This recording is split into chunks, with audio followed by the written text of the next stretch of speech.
Hi guys, welcome back or welcome to my channel if you're new here. I hope you're good. 2024 is around the corner and I just feel like it's the best time to reflect on where we are coming from and where we want to be in the new year. If you know, you know, I lived a double life growing up, and trust me baby, I looked like my struggle. But recently that has not been the case. I've been stepping out, feeling and looking like my highest and best self. I've been feeling so confident, like you cannot talk to me any type of way, baby. So for double lifers and non-double lifers alike, keep watching if your goal is to start leveling up and aligning with your highest self.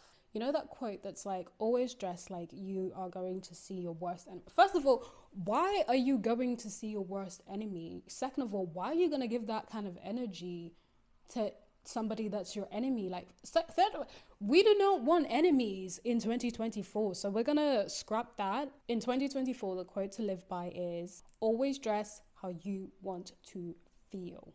Emphasis on the you and emphasis on the feel. I always dress so I can feel my best self. That is the key to all of it. So the question begs, how do you want to feel? To understand that, you might have to ask yourself a couple of questions, like, what is your ideal lifestyle? What does your highest self look like? When you walk in a room or when you're walking down the street, how do you want to feel? How do you want to be received? Now, I don't want to lump together being and feeling put together with any particular aesthetic, but there are definitely certain things that we all know can make a person look or feel put together, make a person look sharp, make a person look like they are on top of their game. So without further ado, let's jump into some of my tips. Number one, let's talk about hair.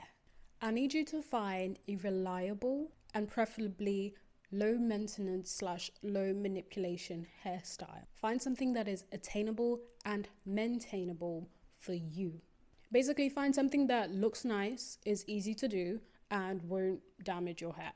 I relaxed my hair 2 months ago, and I found since that putting my hair in a low bun with swooped edges like this or any other style, it just works for me. My hair is put away, it's not being damaged, and it's something that I can do in like 5 minutes, simply because my hair is very short right now, but ignore that. But seriously, relaxing my hair has changed my life. But for you, you definitely need to do a little bit of research so that you figure out what it is that it's going to be your go-to hairstyle and how to obviously maintain it. Now, the reason this will make you instantly look put together is because once you found this go-to hairstyle, the job is half done. You can't be caught off guard because you can look your best self at a moment's notice. It becomes effortless, and so you will look effortless.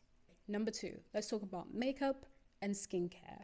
Having a beat face and knowing how to do your makeup is incredible. It's amazing. It's a skill. It's a skill that I still don't fully possess. But the real flex is being able to look and feel confident and beautiful without it. Breakouts may still happen, but focusing on getting your skin to a good place, a clear place, is what has changed the game for me. So I know it will change the game for you. I have found a simple but effective skincare routine. And obviously, if that's something you guys are interested in, please let me know in the comments down below. But focus on finding a skincare routine that is easy and manageable and actually helps your skin with what it needs. Now let's talk brows and lashes. I only have one tip really for this, and the tip is make sure that whatever brow or lash style that you're going for, it's not a style that is unnatural. For brows and lashes, go for styles that enhance your face.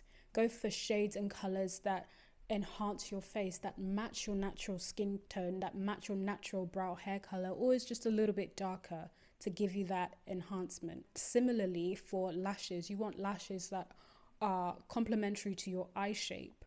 If you're getting extensions or if you're doing DIY lashes at home, which by the way, I have absolutely fallen in love with. I've recently found a brand on Amazon that I cannot stop raving about. So I'll definitely put a link to my Amazon storefront with the product down below if you are interested. I think they're called Kev.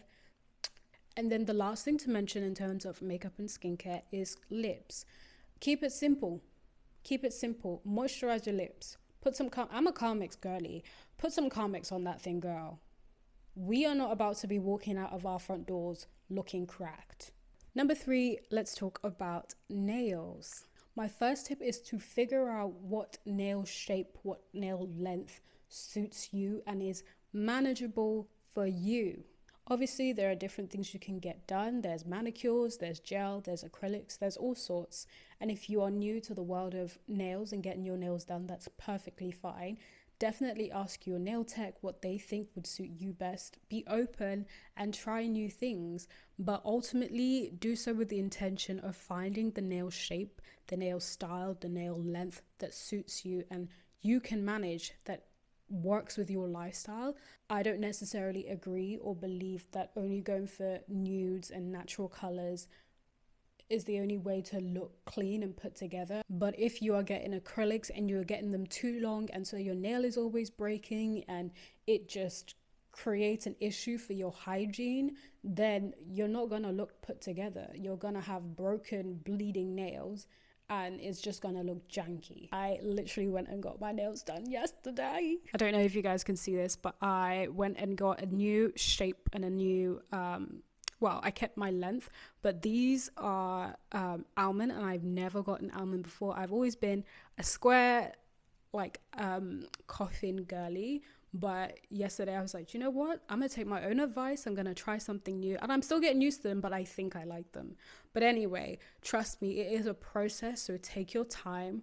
I have a horror story from when I was living at home. One time I rebelliously went to get my nails done, secretly in a whole different town, might I add, and for like a month I was trying to avoid my parents seeing my hands. Like whenever they'd be like, oh, could you pass me that, I'd be like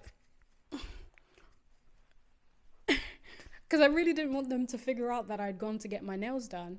And eventually my dad clocked it one morning and he was like, what is that? Like, take it off. I'm giving you to the end of the day. He gave me an ultimatum to take off acrylics, and I'm there trying to explain to this man, I can't just flick them off. It doesn't, like it doesn't work like that. Anyway, I had to find a way to take them off. I think I ended up just cutting them like with scissors, which is just the worst. And they were bleeding and they're broken because they were already like so grown out.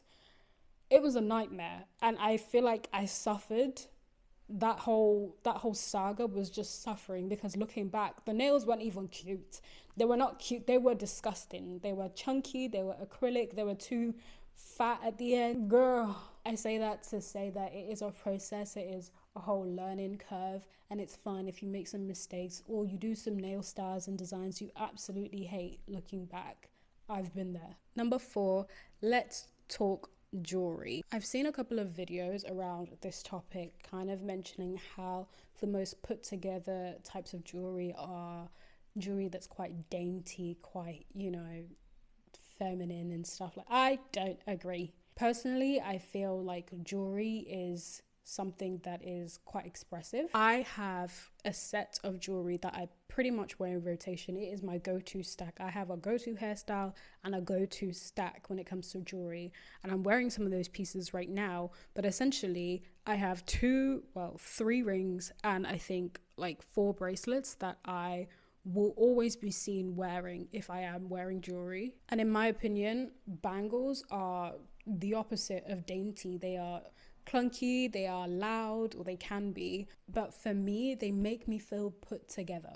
It's a juxtaposition. It's an oxymoron over here. But for me, wearing bangles and jewelry like this, I associate that to femininity.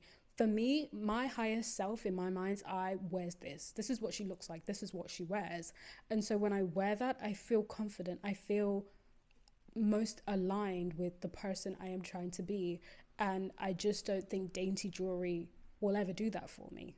But if it works for you, that's fine. So my tip is to figure out what kinds of jewelry you like, and whether it's gold jewelry or silver jewelry or a mixture of the two, or if it's colorful jewelry, whatever it may be. Figure out what works for you and build your go-to stack around that, so that you always have options and you will always have pieces you can rely on to elevate whatever look it is you're going for. And obviously pay attention to the quality of the pieces that you are wanting to add to your collection. You don't want to build all of your collection on stuff from Primark, because no shade to Primark, but it's less likely to last. And if you really, really love something, you would want it to last.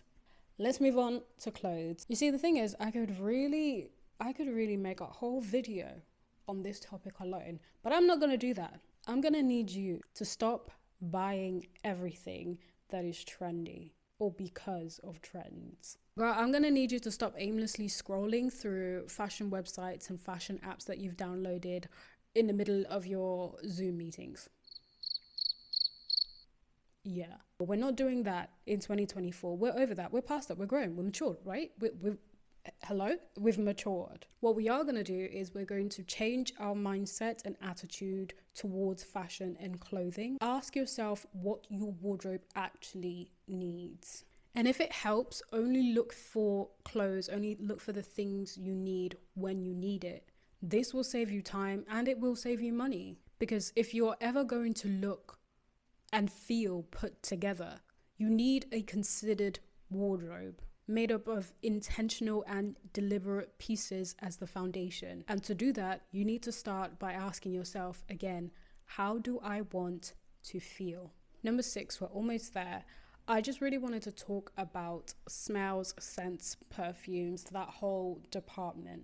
I'm a girl that struggles with hyperhidrosis, and if you don't know what that means, I'll put like a quick definition somewhere on the screen. But to deal and manage that, I always carry around a small travel-sized version of perfume and a small travel-sized antiperspirant. The key is that they are travel-sized because that way I can fit it into even my smallest bags. It is so easy to find nice smelling and inexpensive perfumes. Some of the ones I've bought recently and really loved have come from stores like M&S, River Island, Superdrug, Boots. You don't have to break the bank to smell good, to smell nice. Making sure that the bottle says eau de parfum instead of a spritz or a body spray is what is going to make you smell good longer throughout the day. Obviously, I have nothing against body sprays or anything like that, but if you're wanting to have something more long lasting that you can carry around with you, definitely go for eau de parfum. If you are wanting to wear the perfumes that you love, but you don't want to carry around the big bottles that you already own, you can just buy what's called an atomizer on Amazon. There's loads on there. They're pretty cheap as well. And essentially you can just carry around a small bottle of the perfume you usually wear in your handbag with you and spray that anytime, anywhere. I genuinely think I've perfected the list of essentials that every girl should carry with her in her handbag to avoid like awkward and embarrassing situations. And if you guys would like a video on that, please leave a comment down below and I'd be more than willing to make a video on that. Travel size antiperspirant and travel size perfume is something that you should not leave the house without. The last point that I have for you guys is what I'm just going to call finishing touches. And it's not something specific, it's something that you can decide for yourself what you would like it to be. The finishing touches can relate directly to how you look, but can also be about how you feel, how you want to feel. If you think about people like Karl Lagerfeld and Anna Wintour, or anybody that you consider iconic, the thing that they have in common is that they always have, wear, or do, or say something that keeps them memorable, that makes them iconic. Anna Wintour is always wearing her sunglasses and she's always got a bob. Karl Lagerfeld has that hairstyle and the sunglasses, the gloves, and the very tailored outfits. So when you see these people, you know it's them. They don't even need to say their name. These things are almost like a uniform. I have a pair of sunglasses right here that I always wear. Like, you will not see me out in these streets without these sunglasses. Like, I don't know, there's just something about them that when I'm out and about, I just, like, I just feel so good. Like I feel put together. For me, this is a finishing touch. But honestly, having a finishing touch doesn't have to be something physical, like a pair of sunglasses. It can be solely your own. It can be something that you decide that you like to do, or you like to wear, or you like to have on you or with you wherever you are. Brushing my teeth twice a day is one of those things. Not because it's going to dramatically improve my style and blind everyone that sees me or wants to speak to me, but it's more because brushing my teeth twice a day makes me more confident in the fact that I am taking care of myself, but also that when I'm going to speak to somebody or when I smile at somebody, I don't worry about whether my breath stinks. I don't worry about how I'm being received by the person I'm speaking to or looking at. It kind of eliminates that, yes, maybe ridiculous worry from my mind, but it not being there means that I feel more confident when I'm approaching people. And that kind of energy just translates. So that's it. All of these things will definitely take time, and some of them are even trial and error. But if you found these tips useful, please make sure to like, subscribe, and leave a comment down below. And also turn on that notification bell, and I will see you in the next one.